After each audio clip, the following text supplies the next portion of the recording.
Muy buenas, ¿qué pasa gente? Esto es Burger Guille y yo soy Guille.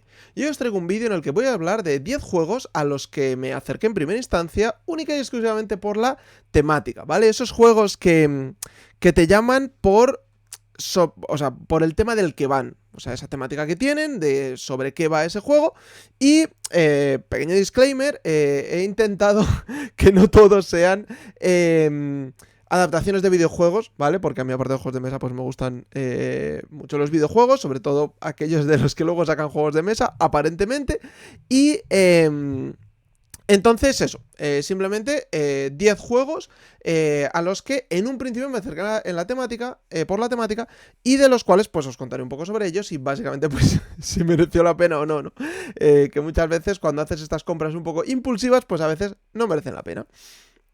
Así que nada, vamos a empezar con el plato fuerte, directamente así, de primeras, sin calentar ni nada, que es el High Frontier for All. Este juego de Phil Eklund, Justin Gray, John Manker y Dom Rugier, que sacó Ion Game Design en su versión original y que sacó Masqueoka en castellano. Es un juego de 1 a 5 jugadores, 30 a 240 minutos por partida y poco me parece. Para 14 años o más, ¿vale? Para que no lo conozca, este es uno de los clásicos juegos de Eklund que son conocidos porque son muy duros, muy científicamente apropiados. No voy a decir que sea todo súper realista, pero sí que hay mucha base científica detrás de esos juegos y que también tienen un pequeño toquecito de azar, ¿vale? De este juego no os voy a contar todo lo que tiene, ¿vale? Porque es un juego muy denso. Pero básicamente lo que vamos a representar son distintas corporaciones que vamos a pues construir nuestras naves espaciales para explorar el sistema solar, ¿vale? Entonces, tiene muchísimos componentes científicos, como el cómo se mueve una nave en el espacio, los diferentes giros que puede hacer, la cantidad de combustible que tendría que gastar. Y entonces nosotros en el juego, por un lado, lo que vamos a hacer es construir nuestra nave, cogiendo diferentes tipos de piezas, desde un generador, refrigerador, una refinería por si luego queremos montar pues una especie de fábrica en algún cuerpo celeste. Tenemos también pues eso, diferentes tipos de propulsores que podemos llevar. No sé, hay un montón de cosas que, o sea, podemos llevar un montón de piezas. Y una de las cosas que tiene el juego es que tienes que hacer que encajen entre ellos, porque no es lo mismo tener un tipo de generador que otro, un tipo de refrigeración que otro. Si hay un objeto que necesita radiación para poder ser utilizado, cosas de este estilo, ¿vale? Entonces es montarte tu propia nave con este tema, ¿vale? Con una serie de... una mecánica de pujas y demás, pero principalmente la gracia está en la exploración espacial. Tú tienes que tener todo muy bien preparado y depende por las zonas que vayas pasando, pues te puede afectar pues la radiación, te puede afectar una llama solar, te pueden afectar un montón de cosas o te puedes quedar incluso a la deriva, porque tú lo que vas a intentar es ir prospectando distintos cuerpos celestes, desde planetas, asteroides, para conseguir recursos ahí y poder seguirte moviendo para ir explorando distintas cosas. Y tu intención es pues construir esos edificios con esas refinerías en diferentes sitios, haber hecho prospecciones exitosas y con eso pues ganar puntos al final de la partida. Pero este es uno de esos juegos que básicamente lo que importa es la experiencia, no los puntos que vas a hacer durante la partida, porque ya es difícil de por sí. Os habré puesto una foto del mapa, de lo inmenso que es el mapa y de lo difícil que es ver por dónde van las cosas. Si queréis verlo, Manu del Agujero Hobby tiene una partida a este juego en la que yo participé y podéis ver bastante bien cómo va el juego, pero a mí me parece una maravilla. Y a mí, pues por lo que más me llamo es porque, pues bueno, todo lo que es tema ciencia y demás, a mí me atrae mucho. Y el ver estos juegos que son tan... intentando ser tan precisos dentro de que tiene un pequeño de componente de ciencia ficción, podríamos llegar a decir, el que alguien llegue a Urano, por ejemplo. Pero además, pues con la parte de dureza que tiene y demás, pues a mí hacía que me atrajese un montón, pero sobre todo para ver cómo tenían implementado ese tema de, no, es que me estoy construyendo una nave, pero claro, es que este tipo de generador me está dando este tipo de energía, pero este necesita esta otra, con este tipo de refrigerador no puedo llevar el otro, e incluso los movimientos que puedes hacer con velas solares y cosas así, con los tipos de propulsores, es una locura. Es una auténtica locura y es un auténtico juegazo. Vale, y vamos al primero de los que vienen por el tema videojueguil, que es el Talismán de Kingdom Hearts. Este juego de Robert Harris, Cami Mandel y Elisa Tig, entiendo, que sacó OP Games en su versión original y única. Es un juego de 2 a 6 jugadores, 60-90 minutos por partido y 11 años o más, y es básicamente una reimplementación del clásico Talismán. Por si alguien no lo sabe, yo soy muy fan de la saga Kingdom Hearts, que llevo muchos años acompañándome, y fui la primera persona del mundo en comprarse este juego. Lo tenían en NES en 2019 como pues demo, única y exclusivamente de exhibición, pero en una de estas mi gran amigo Sergio, actualmente Sergio de Trangis, se acercó un día a preguntar: oye, ¿y no venderéis de casualidad una copia de este juego, no? Que tengo un amigo que le hace mucha ilusión. Y dijeron: mira, pues nos acaban de llegar un par, pues venga, te lo vendo. ¿Por cuánto? Y, por 50, pues vale. Y que luego el juego salió por más a la venta, pero vaya. Y yo en aquella entonces estaba en Essen con muletas y Sergio me llamó y dijo: ven corriendo para acá, bueno, corriendo como buenamente podía, y fui, pues eso, la primera persona del mundo en comprar ese juego, que no en tenerlo, me imagino, y el juego es una... No quiero hablar mal de... porque me cuesta, ¿vale? Hablar mal de los juegos, pero es una oca... muy vitaminada, ¿vale? Si alguien juega al Talismán, al juego base, ¿vale? Sin expansiones, nada, ¿sabes? Que es un juego en el que tú te vas moviendo en 3 círculos concéntricos, en este caso rectángulos concéntricos, en los que tiras un dado, te mueves, te puedes enfrentar a enemigos, tirando dados, a ver quién saca más, puedes ir consiguiendo cartas de equipo, de consumibles, de amigos que te acompañen o cosas así, ¿no? Entonces este juego es simplemente con la temática de Kingdom Hearts. Tiene un par de cosas un poco diferentes, unas minis muy chulas, pero al final... pues eso, es un juego que pone 60-90 minutos. Yo estuve jugando creo que 2 horas y media. La única partida que he jugado, 2 horas y media. Con otra gente que también le gustaba el videojuego y demás. Y es que es eso, es un juego pues 80% azar. Tiras un dado y a ver qué pasa. Tu objetivo es intentar llegar al centro, a la puerta de la oscuridad, viajando por diferentes reinos y demás. Y... al hacerlo, pues acaba la partida y gana el que más puntos tenga. Generalmente el que llega al centro es el que va a ganar, pero si has conseguido muchas cartas o mucho dinero, pues puedes ganar puntos por otro lado. La verdad es que el juego, bueno, bastante sin más, por eso os he contado la anécdota, porque no os iba a contar mucho sobre el mismo. Vale, y otros juegos que me compré, que entré en el Kickstarter por la temática principalmente, es la Katana del Shogun. Este Shogun no Katana, el juego de PS Martensen y Federico Randazzo, que sacó Postscriptum en su campaña de mecenazgo, y Maldito Games en castellano. Es un juego de 1 a 4 jugadores, 60-180 minutos por partida, 14 años o más. De este juego ya os he hablado alguna vez. Es un Eurogame que a mí me sorprendió un montón, porque yo fue uno de los primeros Kickstarters que me metí de €1, o sea, aparte de típico Zombicide y cosas así cuando estaba empezando, me llamó mucho la atención, porque era un juego de construir katanas. A mí el tema Japón también me llama y demás, todo el tema de los samuráis y este estilo, y digo, ojo, es que estás fabricando katanas, no es que seas un ninja que te vas a pegar, es que estás fabricando las katanas. Y la cosa es que el juego es un juego de colocación de trabajadores, ¿vale? De ir consiguiendo recursos para poder hacer estas katanas, que son un contrato que te pide una serie de recursos para hacer esa katana, ¿vale? Y al final, tu objetivo principal es intentar hacer la katana del Shogun, que es un proyecto que tienes que ir preparando a lo largo de la partida para poder hacer lo que te va a dar muchos puntos, ¿vale? Sin querer entrar demasiado en detalles, la gracia de este juego está en el puzzle de cómo hacer las katanas en tu forja. Tú, aparte de poner los trabajadores en el tablero central para conseguir recursos, comprar en el mercado, conseguir nuevos encargos de katanas y tal, tú tienes una cuadrícula en la que cada fila es un tipo de recurso de los 4 que hay que se le va a añadir a la katana. Pues piedra, madera, tela y laca, que eso es para el tema de la base de la katana, que tenía la madera y la laca, y la tela y la espada, y el metal para la espada en sí.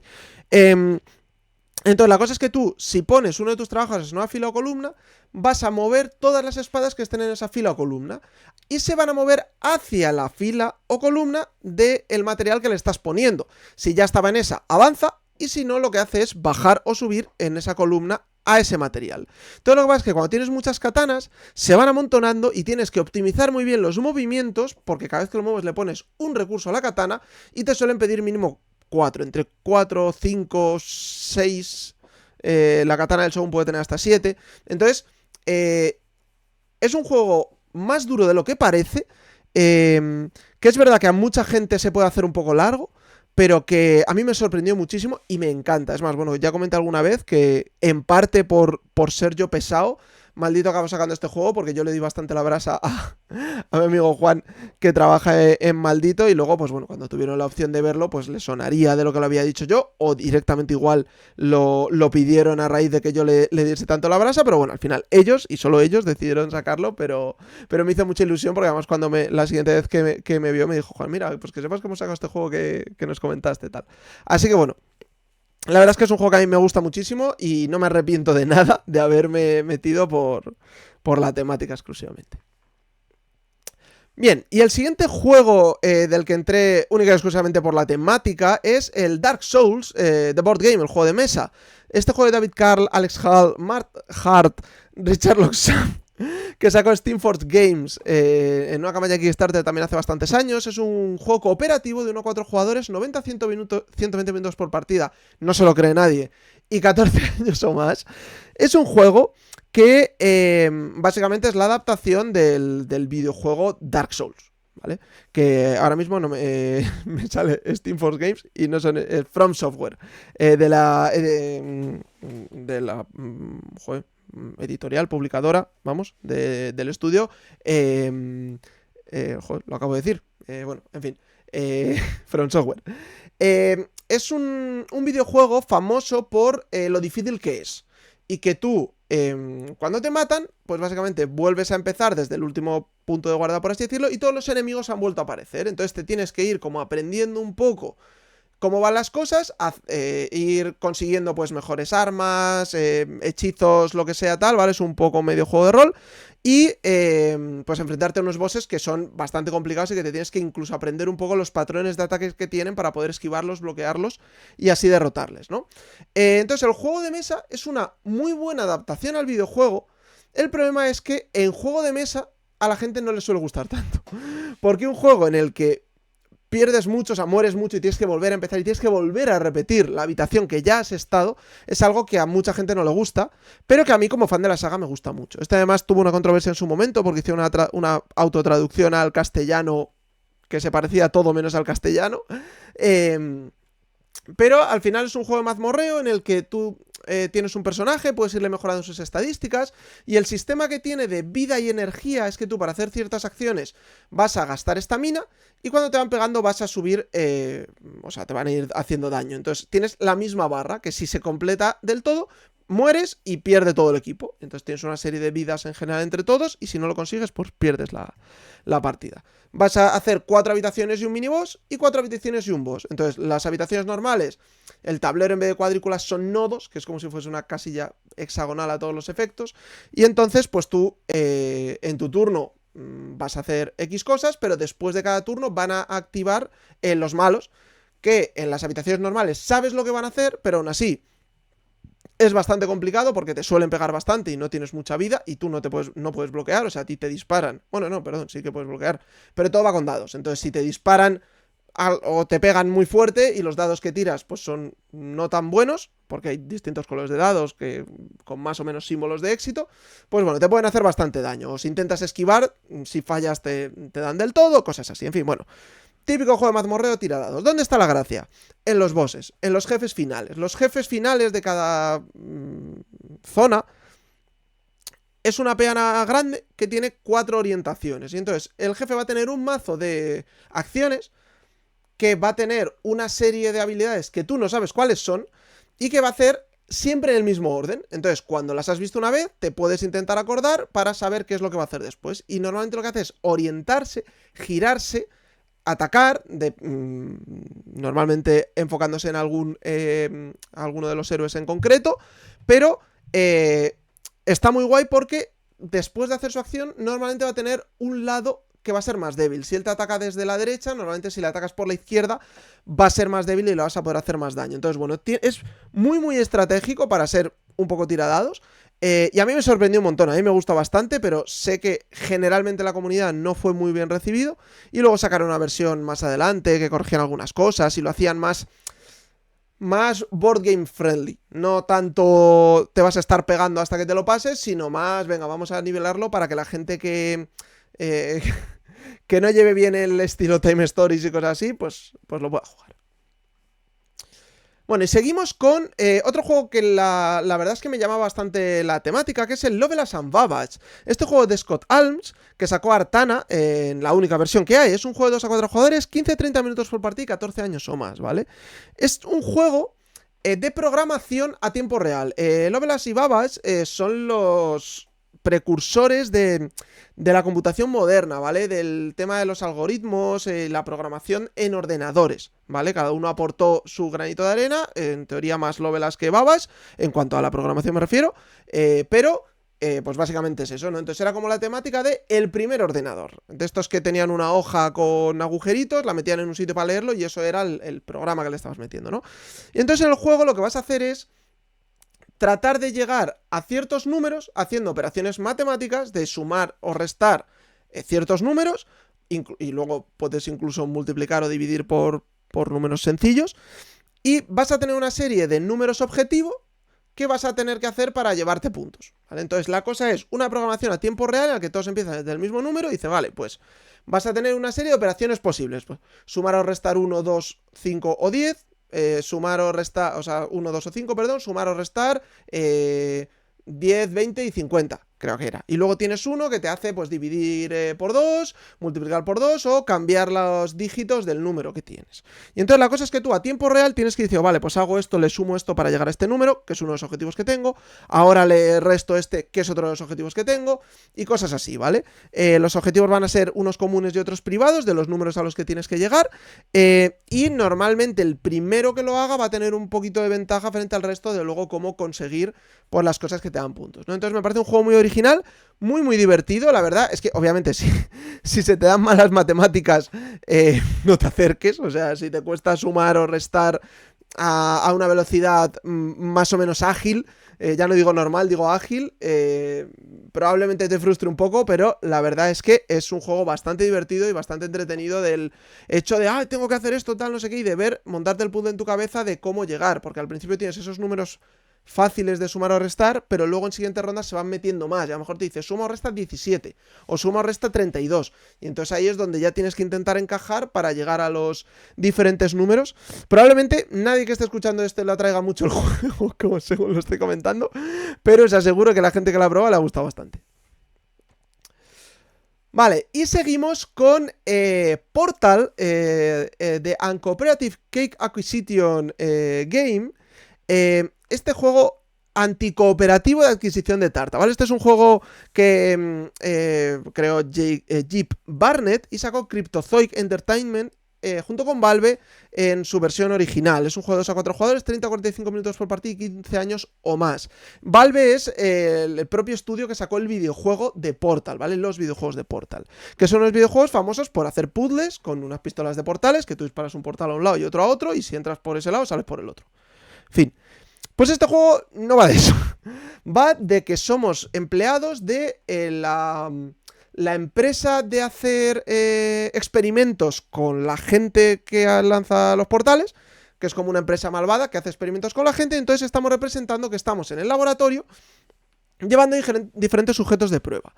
Y vamos a tener un tablero modular con diferentes losetas hexagonales que va a ser el laboratorio, y vamos a poner nuestros sujetos de prueba ahí en medio. Entonces, el objetivo de la partida es ser el que más trozos de tarta tenga dentro del tablero cuando se acabe la partida. La tarta es un recurso que en el videojuego es literario, porque es como que te están diciendo, no, si lo consigues te van a dar tarta, y luego resulta que era mentira. Pero bueno, entonces, es un juego de tener mucha visión a varios turnos vista. Porque al final de cada turno el laboratorio va a cambiar. Son 3 filas, pues una de las losetas de la primera fila se va a eliminar, se va a dar la vuelta y se va a poner al principio de la siguiente fila, haciendo como una especie de sensación de cinta que se van moviendo todas las cosas hacia un lado. La cosa está que si cuando activas e incineras una de esas salas tienes la mayoría de sujetos de prueba ahí, te vas a llevar el beneficio que está en esa loseta, que generalmente serán pues más sujetos de prueba, cartas, trozos de tarta o cosas así. ¿Cómo se acaba la partida? Pues cuando alguien no tiene sujetos de prueba. Entonces tú puedes intentar eliminar los de otro o los tuyos para que cuando eso pase seas el que más trozos de tarta tenga. En el juego tienes unas cartas con varias acciones que te permiten pues modificar algunas cosas del laboratorio, mover a gente, ganar trozos de tarta, eliminar a otros y demás, pero que además cuando la juegas se pone boca abajo y cambia una regla del juego. Cada carta por detrás tiene un cambio de regla del juego. Entonces, se vuelve muy estratégico con el tema de, vale, tengo estas cartas que puedo usar en mi primera fase del turno para hacer estas cosas, pero lo que quiero es poner esta la última para que se ponga esta acción especial y entonces poder hacer esto otro, y al eliminar esta habitación voy a matar al último de los que le queda a este, y entonces con esto yo he conseguido un cacho de tarta y gano la partida. Y entonces otro que te está viendo hacer eso dice, vale, pues esto no lo vas a hacer porque antes voy a hacer yo esto otro y voy a meter otro sujeto de prueba para que tú no puedas ganar, o voy a matar yo a este otro de tal manera de que si tú lo matas se acaba la partida pero entonces gano yo. Bueno, en fin, es un juegazo muy muy desconocido, pero que va de todo el galimatías este que estaba diciendo, de intentar adelantarte a lo que van a hacer los demás y tener 2 o 3 turnos vista, porque hasta 2 o 3 turnos no te va a volver a tocar y va a cambiar mucho. Entonces tienes que tener cuidado con lo que vas haciendo, porque puedes darle la partida a otro sin darte cuenta. Entonces es un juego propenso a la P, ¿vale? Pero aún así me gusta bastante el hecho de estar diciendo, vale, tengo que medir bien lo que hago para no liarla. Lo bueno, el juego es muy corto. Si se lía, pues te echas otra. No pasa nada. Pero la verdad es que a mí me resulta muy gratificante y da muchos momentos de esos de estar dos ahí como comiéndose mucho la cabeza, que venga otro por detrás que no te das cuenta y de repente te come la tostada. Está muy bien. Independientemente de que esté basado y te guste más o menos el videojuego, no tiene mucho que ver con el videojuego más que la temática, pero el juego a nivel juego de mesa es estupendo. Vale, y seguimos con Avatar: The Last Airbender, Aang's Destiny. Este juego, basado en la serie de Avatar, la leyenda de Aang, el Avatar bueno, creado por Patrick Marino y que sacó Games en su versión original, y no sé si en algún momento se animará a sacarlo a Asmodee. Es un juego de 2 a 4 jugadores, 60 minutos por partida y 10 años o más, que es una reimplementación del Harry Potter Hogwarts Battle, ¿vale? Es un juego cooperativo de deck building en el que nos vamos a ir enfrentando a una serie de obstáculos y de enemigos, con una serie de cajas, creo que eran 7 cajas, que cada vez que vas pasándote una, pues abres la siguiente y metes más contenido al juego, haciéndolo cada vez un poquito más difícil, ¿vale? Entonces, es un deck building, vas consiguiendo cartas, vas mejorando tu mazo para pues pegar a los enemigos, para conseguir más cartas o para curarte vidas y demás, y los enemigos pues tienen una serie de habilidades que te van a ir perjudicando y te van a ir dañando, ¿vale?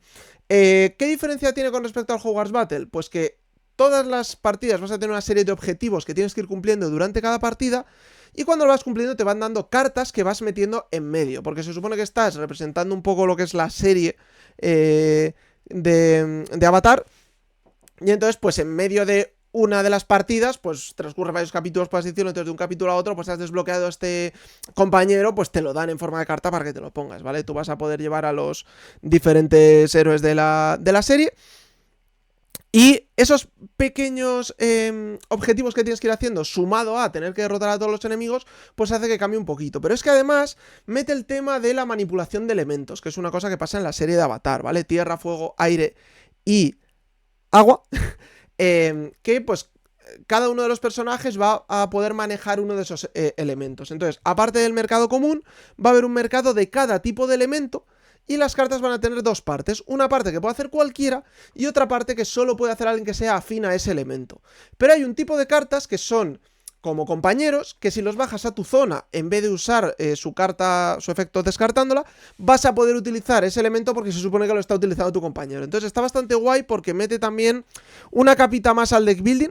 A mí la verdad es que me gustó bastante. Es verdad que como el Hogwarts Battle, que es el original, pues al final se siente un poco más de lo mismo pero con otra temática, como pasa con el del Toy Story. Pero la verdad es que al principio me pareció como peor y al final me acabó pareciendo incluso un poquito mejor. Así que ahí os lo dejo. Vale, y seguimos con Trickshot, este juego que nadie conoce, de Artyom Nichipurov, y que sacó Wolf Designa en una campaña de financiación hace unos años. Este juego de 2 a 4 jugadores, pero principalmente para 2, 30 a 60 minutos por partido y 12 años o más.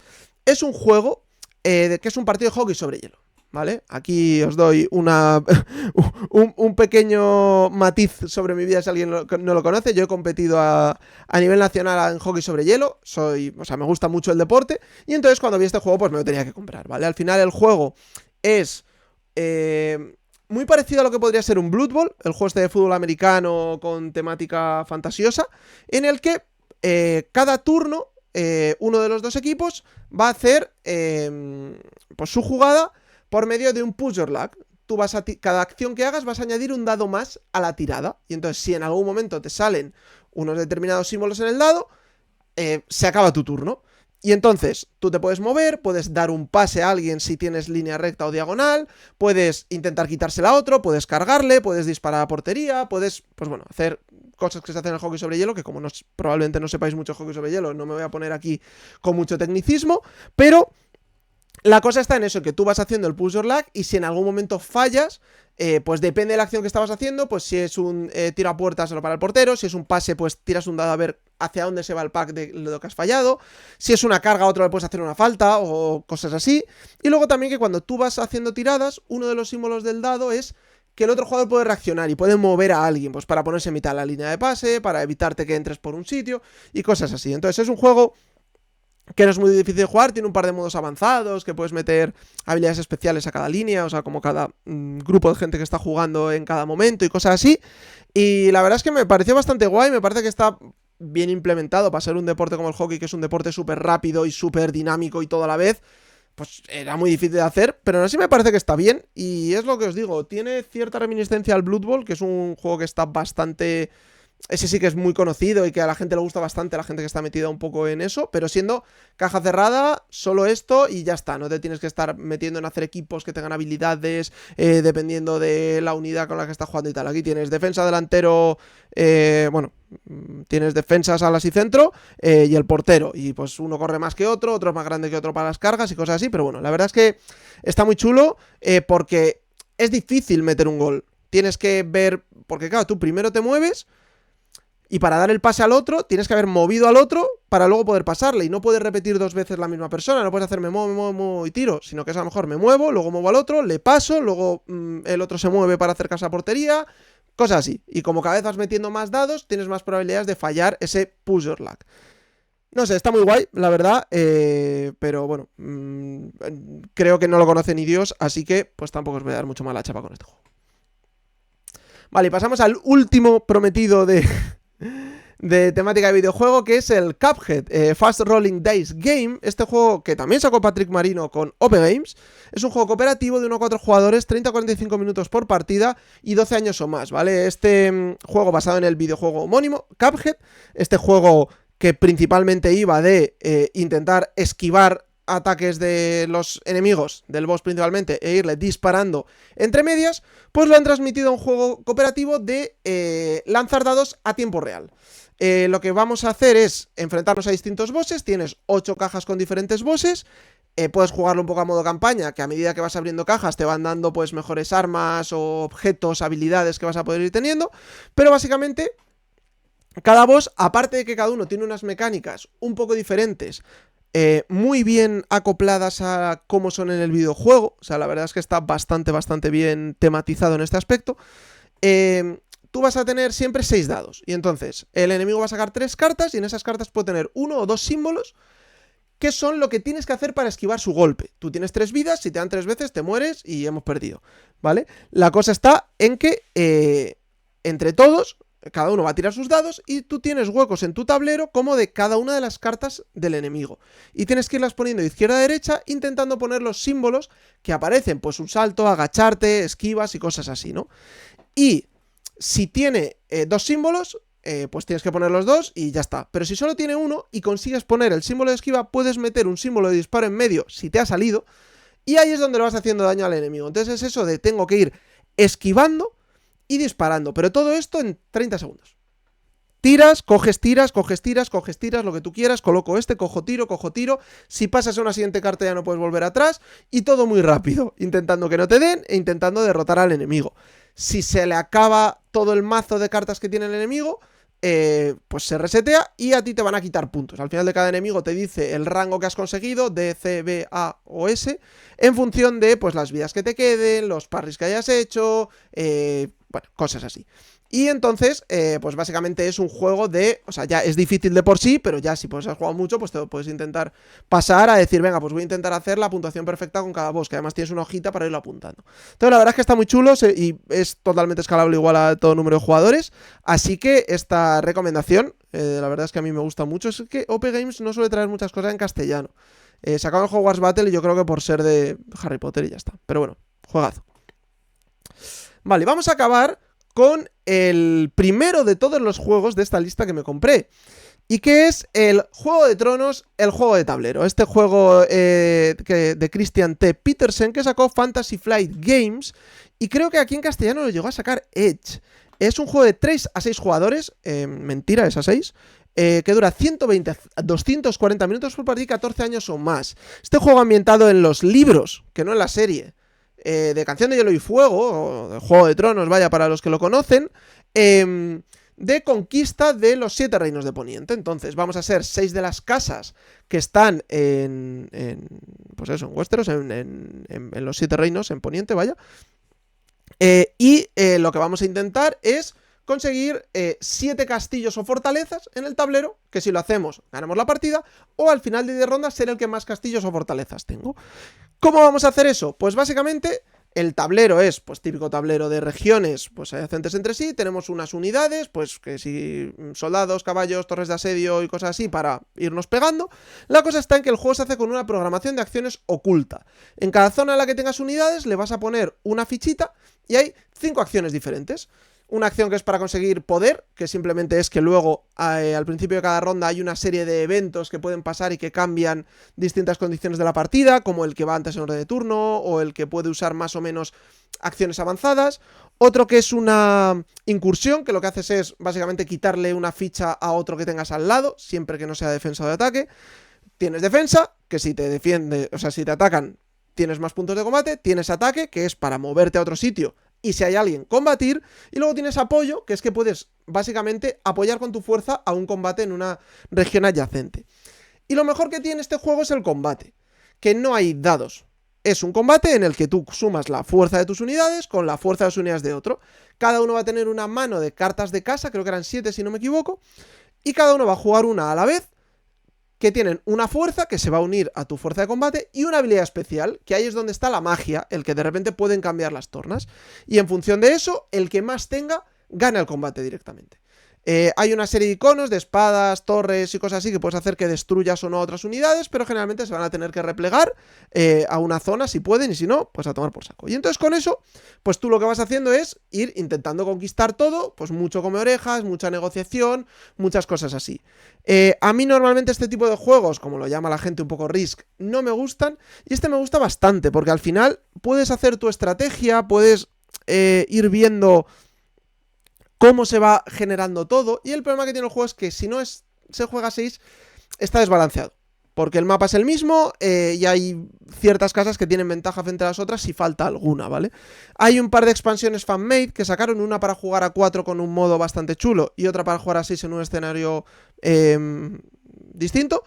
Y luego hay una expansión sí oficial que es para jugar hasta 8 jugadores, que te meten pues a los dragones, los Targaryen y a los Arryn, y un mapita supletorio. Pero vaya, el juego la verdad es que está muy bien, es muy sesudo, muy de ver cómo hago esto, tal y cual, porque como no hay dados de por medio, sí que hay una pequeña mini expansión o modo avanzado, que es un macito de cartas que vais a sacar para darle un poquito de aleatoriedad a los combates, que te da entre un +0 y un +3, siendo lo más normal un +1 o un +2, algún simbolito de espada extra o cosas así, que puede hacer que gire un poquito y que le dé un poquito más de gracia si no quieres ser puro Excel matemático, pero la verdad es que de verdad está muy guay, genera situaciones muy tensas en este tipo de juegos, que a mí personalmente me costó empezar a tomármelo con un poco más de filosofía y no tan en serio, porque la verdad es que, bueno, cuando empecé a jugar, jugaba una partida por semana a este juego y al final con la misma gente acabas tirándote de los pelos, pero da esa sensación de estar peleando por tu casa y de decir,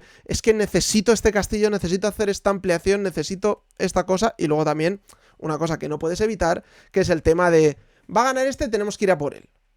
Pero es que en este juego, incluso así puedes ganar, porque si lo tienes bien organizado, tienes bien defendidas ciertas zonas y tienes bien tu estrategia, por mucho que el resto lo intenten, tú puedes seguir ahí con lo tuyo, pero es que luego también la gente se tiene que fiar de los demás. No, vea por él y yo te apoyo. Y luego resulta que apoya al otro porque así le debilita y entonces te entra por el otro lado. Pues muy como en los libros y en la serie de Juego de Tronos. Pues eso. Entonces, nada, estos han sido estos 10 juegos que me compré principalmente por la temática, ¿vale? Luego ya... los más antiguos solo por la temática, los que tienen un poco menos de tiempo ya sí que me metía a informarme un poco de cómo ve el juego y demás. Pero también, pues bueno, me apetecía hacer este vídeo para demostrar que no hay nada malo en comprarte de vez en cuando algún juego simplemente porque te llama de qué va el juego y no tiene que ser la mecánica pulida de la historia y que al final, pues mira, juegos que puedes parecer que en un principio no te puedan encajar por el tipo de juego que es, la temática puede hacer mucho. Que un juego que normalmente no te guste con esa temática sí que te guste, ¿vale? Yo es verdad que he puesto pues igual algunos muy extremos, que no sea tanto como, bueno, es que me gustan las panaderías, pues me he comprado €1 a hacer pan, sino pues esta cosa de, pues mira, pues que eres fan de esta serie, pues me han hecho este juego de esta serie que probablemente solo por ser de esa serie te vaya a gustar un poquito más y ya te merezca la pena. Pero bueno, me voy despidiendo. Si os ha gustado el vídeo podéis dejarle un like, podéis dejarme en comentarios qué os han parecido estos juegos, si hay algún juego que vosotros hayáis comprado solo por la temática o alguno que os llame por la temática aunque no lo hayáis llegado a comprar. Si no estáis suscritos podéis hacerlo, es gratis y ayudáis un montón al canal y espero que os haya gustado el vídeo y que nos veamos en el siguiente. Adiós.